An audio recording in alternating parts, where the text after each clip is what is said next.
Сәлеметсіздер ме, құрметті студенттер? Бүгінгі сабағымыздың тақырыбы Қазақстандағы табиғатты пайдалануды реттеудің заңды негіздері, міндеттері мен келешегі.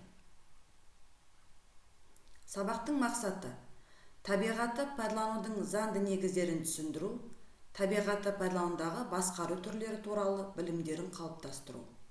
Күтілетін нәтиже табиғат пайдаланудағы экологиялық-экономикалық өзара байланыстардың мәнін түсіндіреді. Экологиялық мәселелерді шешуге көмектесетін экологиялық көзқарасты қалыптастырады. Дәрістің жоспары 2 сұрақтан тұрады. Біріншісі табиғатты пайдаланудың заңды негіздері, екіншісі табиғатты пайдаланудағы басқару түрлері.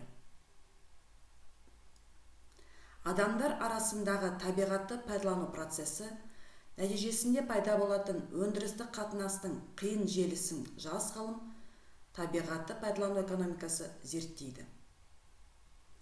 Оның міндеттері төмендегідей. Біріншісі, табиғатты ысырапты пайдалану нәтижесіндегі халық шаруашылығына келетін зиянды, оның салдарын жоюға кететін шығындарды анықтау. Екінші, табиғатты қорғауға жұмсалатын қаржының нақты мөлшерлі бағасын беру және табиғи қорларды қолдану мен табиғатты қорғау қызметінің көпшілікті шаралары ішінен аса тиімді жолдарын таңдау.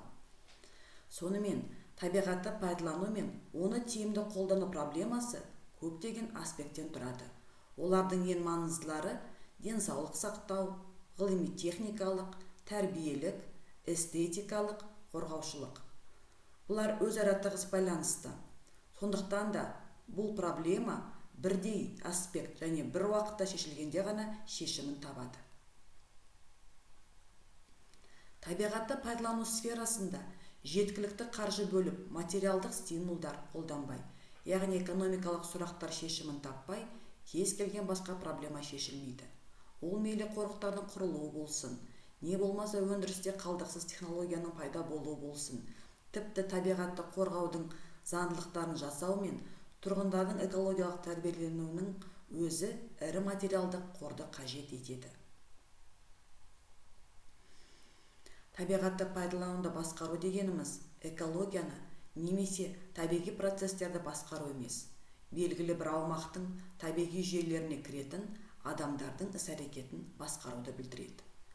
Қоршаған ортаны қорғау және табиғи ресурстарды ұтымды пайдалану күрделі және көп қырлы мәселе.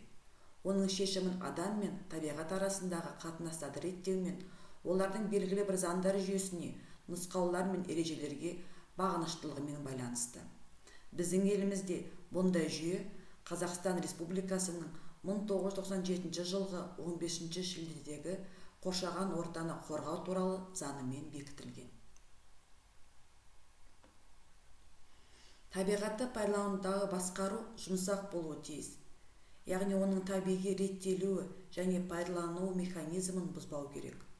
Қатты басқару қажет болған жағдайда оны ақылға сүйеніп, қауіптің қаншалықты екенін білуі тиіс. Яғни ең жақсы қажеттіліктер заңына сүйеніп, әлеуметтік, экономикалық және экологиялық дағдарыстан қашу керек. Табиғатты пайдалану өзінің дамуының кез келген кезеңінде табиғи жүйе әсер ететін әртүрлі әсер түрін, олардың өзгерісін, яғни оларды басқаруды көрсетеді.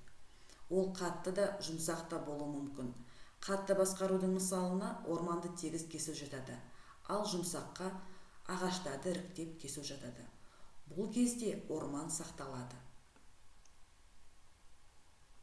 Табиғат пайдалану мәселелерін зерттеудің біртұтастығына жету өте күрделі. Сондықтан оған жеке мәселелерді іс-тәжірибелік тұрғыда зерттеу арқылы жетеміз.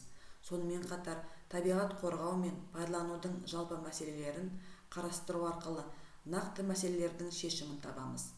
Жалпы заңдылықты білмей, жеке мәселелер шешілмейді. Табиғат пайдаланудың мемлекеттік және жергілікті мәселелерін экономикалық механизмдерді жетілдіру арқылы шешуге болады. Бұл табиғат пайдалану экономикасының міндеті. Сонымен қатар табиғат пайдалану экономикасы табиғат қорғау заңдарына сүйенеді және заңдардың орындалуын ұйымдастыру, бақылау, экономикалық ынталандыру тәсілдерін үйретеді.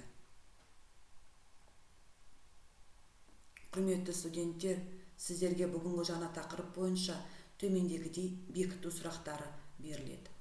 Бірінші, табиғатты пайдаланудың заңды негіздері. Екінші, табиғатты пайдалану аспектілері. Үшінші, табиғатты пайдаланудағы басқару түрлері. Төртінші, жұмсақ басқару нені көздейді? Бесінші, қатты басқару дегеніміз не? Студенттер, ұсынылып отқан бағалау критерийлерін ескере отырып, тапсырмаларды орындап, Платонус платформасына оқытушыға тексеруге жіберулеріңізді сұраймын.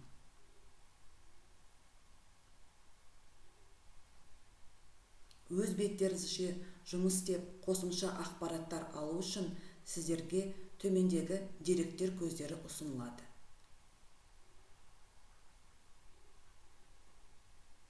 Назарларыңызға рахмет, сау болыңыздар.